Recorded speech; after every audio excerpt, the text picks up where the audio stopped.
21대 국회의원들의 발의가 이어지고 있습니다. 지난 11일까지는 약 400개의 법안이 계류 중이었는데요. 이 가운데 일부 법안은 발의된 순간부터 논란을 불러일으켰죠. 논란의 중심이 된 법안, 이번 주에도 지난주에 이어 살펴봅니다. 이번 주 살펴볼 법안은 더불어민주당 박주민 의원이 대표 발의한 이른바 전세 무한 연장법, 주택 임대차 보호법 개정안입니다.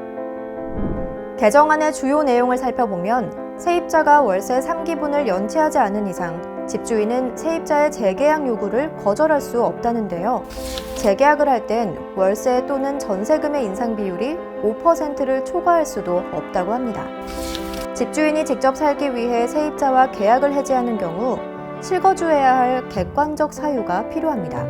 다만 해당 사유가 허위로 드러나면 임차인이 부담한 이주비와 2년간 임대료 증가분 합계의 3배를 세입자에게 배상해야 한다고 명시돼 있습니다.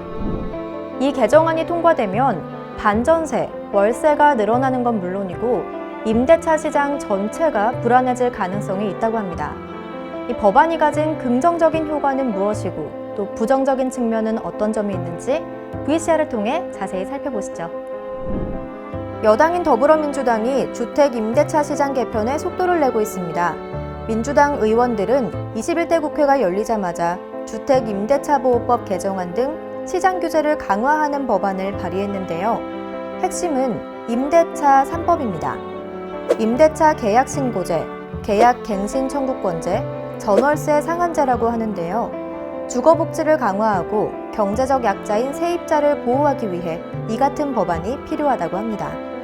현재 민주당에서 윤후덕 의원, 박주민 의원 등이 계약갱신 청구권제를 담은 주택임대차보호법 개정안을 발의했는데요. 윤후덕 의원의 안은 세입자에게 최장 2년간 한 차례 계약갱신권을 주자는 내용입니다. 윤 의원의 안대로라면 현재 2년인 임대차 보호기간이 사실상 4년으로 늘어난다고 하는데요. 박 의원의 안은 더 강력하죠. 세입자에게 무기한으로 계약갱신권을 주자고 제안한 겁니다. 세입자가 원하는 만큼 주거 기간을 보장하자는 건데요. 임대차 계약에 기한을 설정하지 않은 미국 일부 도시의 제도를 빌린 거라고 합니다. 임대차 3법이 실현되면 긍정적인 효과는 무엇이고 또 부정적인 효과는 무엇일까요? 다수의 TV 프로그램에 출연했고 언론이 인정한 부동산 전문가이자 부동산 베스트셀러 작가이기도 한 박종복 부동산 전문가의 의견을 들어봤습니다.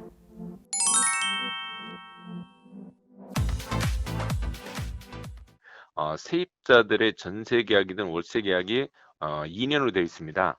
그렇지만 세입자가 한 번 더 연기를 요청하면은 4년, 그러니까 2년 계약을 더해서 4년을 거주할 수 있는 청구권이거든요. 그 다음에 만약에 재계약할 경우에는 임대료는 5% 이내에서 인상해서 재계약이 가능하고, 만약 세입자하고 집주인하고 묵시적 갱신이 지났다. 우리가 지금 현재 발의된 내용은 세입자는 6개월에서 2개월 사이에 집주인에게 나가겠다, 재계약하겠다 통보가 되어 있습니다. 근데 만일 그게 묵시적 갱신으로 지났을 경우에는 임대료 5% 이내에서 인상 없이 기존에 있는 전세 가격 그대로 자동 4년을 거주할 수 있는 그 발의라고 보시면 되겠습니다.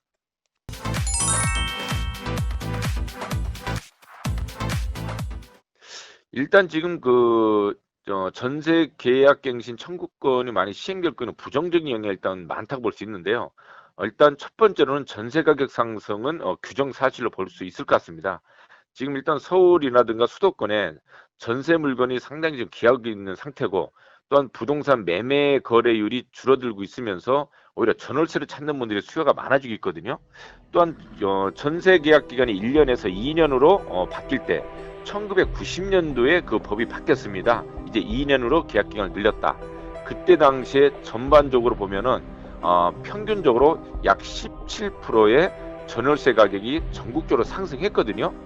그 효과가 다시 그대로 전세 가격 상승으로 이루어져서 오히려 세입자들한테는 전셋집을 이 법이 통과되기 전에 구하기 어렵고, 오히려 지금보다 집 사이즈를 줄이지 않으면은 그 오른 가격의 전세금을 마련하지 못하는, 예를 들어서 지금 전세에서 반전세로 살 수 있는 수밖에 없는 그런 현실이 나올 수도 있지 않나 보고 있습니다.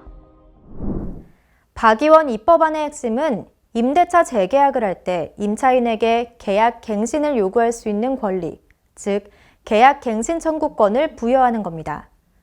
현행 주택임대차보호법은 임대차 계약 기간만 2년으로 보장할 뿐 재계약을 할 때 임차인 보호 규정이 없는데요. 임대인이 재계약을 거절하면 계약 기간 내 임대료 체납이나 주택 파손 등의 과실이 없어도 무조건 퇴거하도록 돼 있습니다. 하지만 계약갱신 청구권이 보장된다면 재계약을 할 때 정당한 사유가 없으면 임대인은 계약을 연장해줘야 합니다. 여기까지는 계약갱신 청구권을 보장한 다른 의원들의 입법안과 똑같은데요. 박 의원의 입법안이 갖는 차이점은 계약갱신 횟수에 있습니다. 21대 국회가 들어서고 나서 발의된 수많은 주임법 개정안 가운데 윤우덕 의원이 발의한 법안에서는 갱신 횟수를 1회로 한정한 반면 박 의원의 법안은 그 횟수에 제한을 두지 않았습니다. 임차인에게 중대 과실이 없거나 임대인에게 정당한 사유가 없는 이상 임차인은 2년마다 안정적으로 재계약을 할 수 있게 되는 건데요. 전세 무한 연장법이라는 말이 나오는 이유가 여기에 있습니다. 이 내용을 법을 가장 가까이에서 바라보는 변호사와 함께 자세히 풀어드리려고 합니다. 지금 바로 만나보시죠. 법을 가장 가까이에서 바라보는 변호사에게 묻는다. 곽준호 변호사에게 듣는 주택임대차보호법 개정안입니다.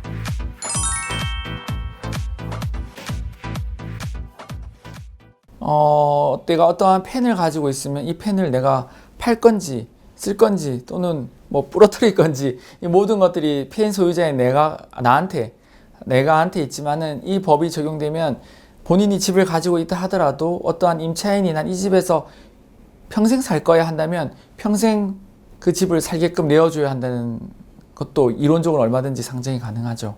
영구 임대주택이라는 것이 있습니다. 우리나라에 이제 일정한 서민들을 상대로 국가에서 영구적으로 나라에서 이제 임대를 해주는 것이죠.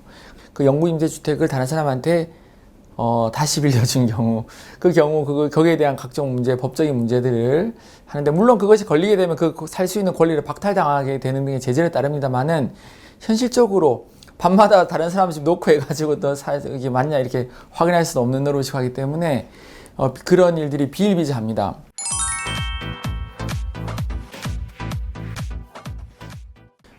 임대인의 재산권을 제한하는 것이고, 재산권에 대해서 앞으로 제한은 점점 강해질 것입니다. 비단 이 법뿐만이 아니라 세금도 더 높아질 것이고, 이런 걸 예측한다면 정부의 강력한 의지는 집값을 올리는 것을 적극적으로 막겠다는 데 있습니다. 그렇게 된다면은 임대인 입장에서는 지금과 같은 초저금리 시대에 전세를 받는다 한들 다른 부동산에 투자할 곳 또는 내가 어떠한 사업을 한다는 그러한 분명한 목적이 아닌 이상은 굳이 전세를 받아서 활용할 필요가 없는 것이죠.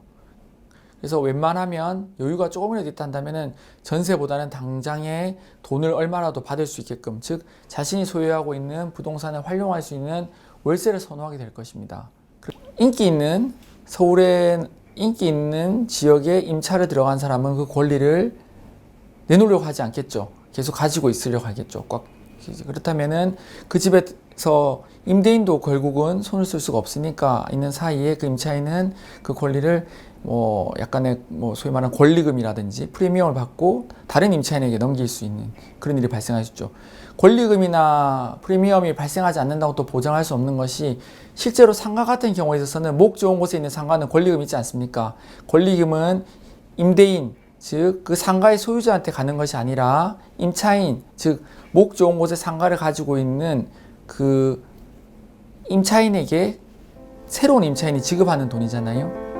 주택에서도 권리금이 도입될 수도 있을 것 같아요. 그러니까 임차인들끼리 이제 임대인 없이 그 권리금 주고받고 내가 나가는 대신에 새로운 임차인한테 돈을 받는 거죠. 내 이 집에서 이제 나가줄게.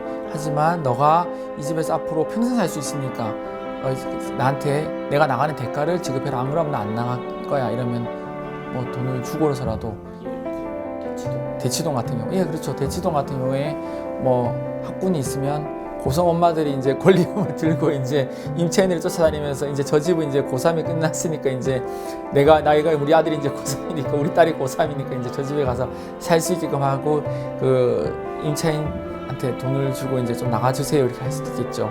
그러면 아마 그 대치동 같은 경우에서는 고3 엄마들 리스트가 생기고 고3 엄마들 임차인 리스트를 부동산 업자들한테 가서 가지고 있으면 그 새로운 이제 고3 아들 또는 딸을 둔 엄마들이 와서 그 리스트를 보고 이 엄마한테 이제는 당신 자녀 대학 갔으니까 요 돈 받고 좀 나가주세요 이런 일이 얼마든지 있을 수 있죠.